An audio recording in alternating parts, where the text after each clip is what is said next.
B160 size 10, which is equivalent to a size 12. Just got the gape of a size 10. I'm just going to put a fluorescent tag on it, and this is Glo-Brite floss number 4. And all I'm doing is running the floss down, go round the bend, form a small tag using the Glo-Brite floss, come back up, and then whip finish. Just whip finish, but short, obviously. The area you're going to tie in the wing and the hackle. And then what I do is a small coat of varnish on the tag area here, all the way around. And once it's dry, then you would tie your fly. Now obviously I've got one ready, just to speed up the tying, and here we are. See, it's nice and shiny at the back and strong. Any fish teeth hit that, then it should last a wee while. Should a few fish before it starts to go. Now into your vise. I'm using the Danville's Fly Master in red. It's a 6/0 thread. Just starting from the eye, work your way down, and then remove the base piece. Now this is one of the bigger bronze mallard feathers. This is the tip, where the fibres are basically want to split. They're not so good. Nice marked, but they're not so good for a wing. Remove a few of the fibres, full length of the hook for the tail. Tie it down. And trim away the excess. Always a wee bit of wax onto your thread.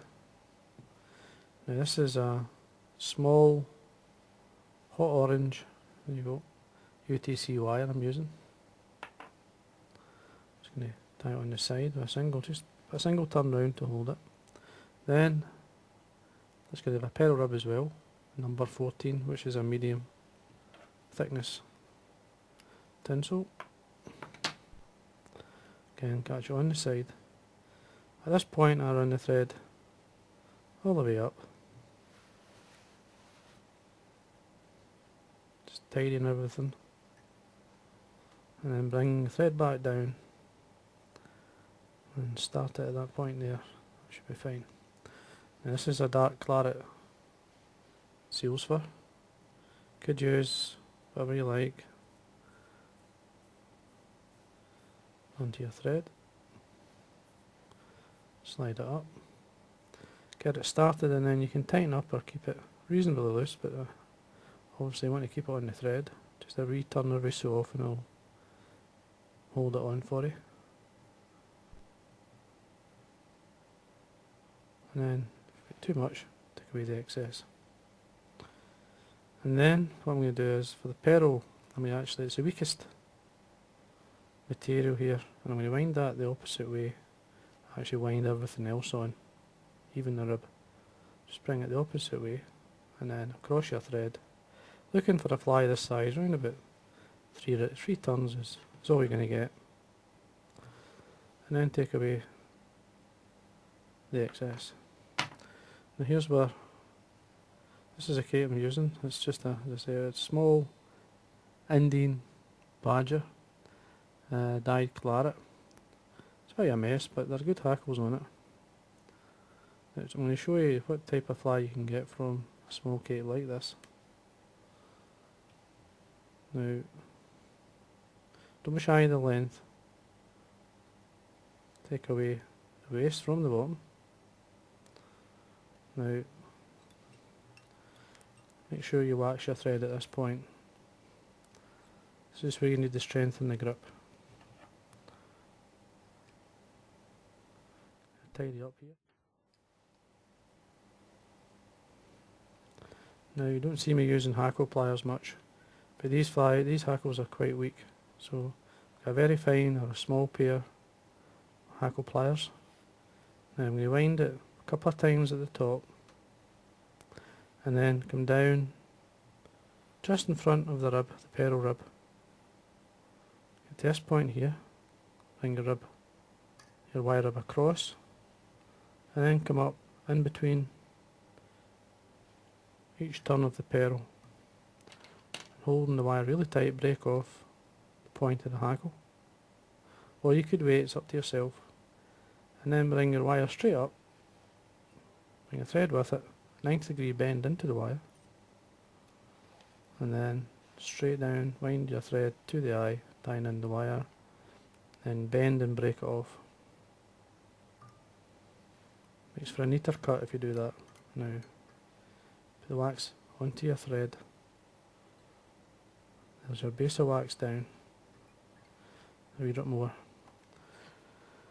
As you can see, it makes a nice sparse, it's a lovely hackle.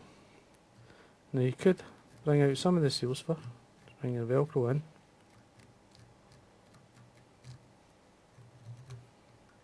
Yeah. Just brush it back, bring out the seal spur. And there we are. We get the small feather we had.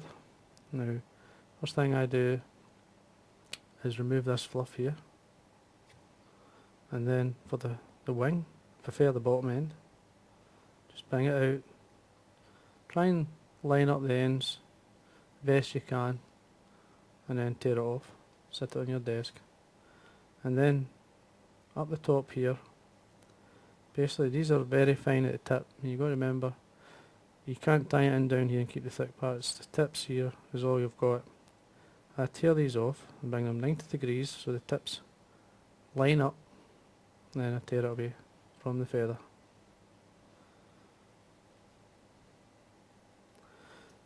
Then what I do is fold it so both ends meet and the good side of the fibres are facing on the outside. Come in the length. It's the tail length just about, or just slightly under.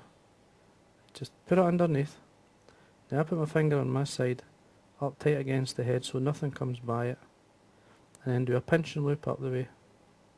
1, 2, 3, 4. Now I'm just going to leave it just to show you. That's the wax thread will give the grip. Now we've got our wing. Just going to place these fibres so they're a wee bit straighter. Now this is the bottom of the feather with the less colour. Now that's going to get folded in itself. If you look here, I'll turn it around so you can see. I'm just rolling it in itself, all the way up, and then form a nice wing. What a shape! That's fine.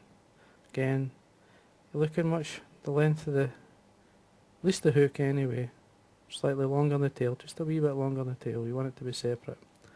Now I'm just lining up the ends here, making sure it's going to sit for me. There's my length there, hold it. Nice pinch and loop. Again, 2 or 3 turns just to hold. Come in with your wax, it's important that you do that.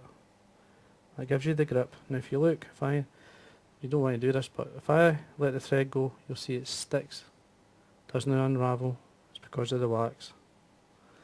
And then come in, trim away the excess. Just be careful of this bit. Now I use my finger to hold the thread away. And then bring the points of the scissors in. Now you really need good sharp scissors. And then trim. And then make sure you've got the wax on your thread.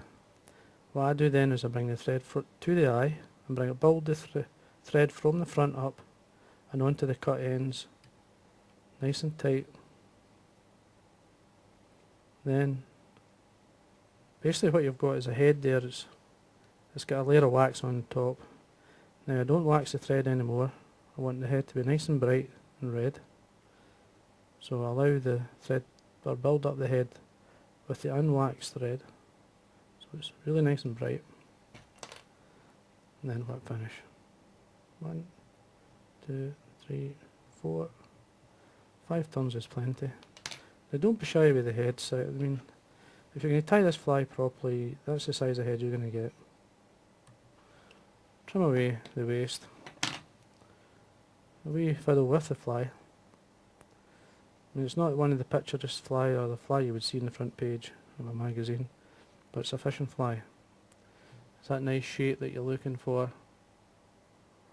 And if you look underneath, you'll see that the bronze mallard, if I bring my points of my scissors in here, it's actually spread out.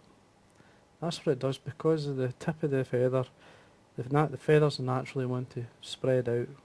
That's why I don't like using them on the wing. The fibres further down the feather are more likely to stay together. They're not always the best marked, but if you do it in a certain way you can end up with a nice marked feather on top. But that there is, I would say, in my view, is a nice shape and proportion in the fly that I'm looking for. Then you can come in and then varnish. Now just be careful, you don't want to touch the feathers all the way around. You'll see how nice and bright that is. Allow that to dry and then another coat. There's just a wee fibre there. I'm just going to rub it with my nail, which will flatten it. It's no good, it's okay. And once that's dry you can actually tap that a wee bit more and then varnish it. And there you are. And that's your small Claret Dabbler. A lovely wee fly. Simple materials to tie with. You don't, as I say, just that nice shape in the water, it pulls together. It's more efficient fly. Hope you enjoyed that. And that's your Claret Dabbler.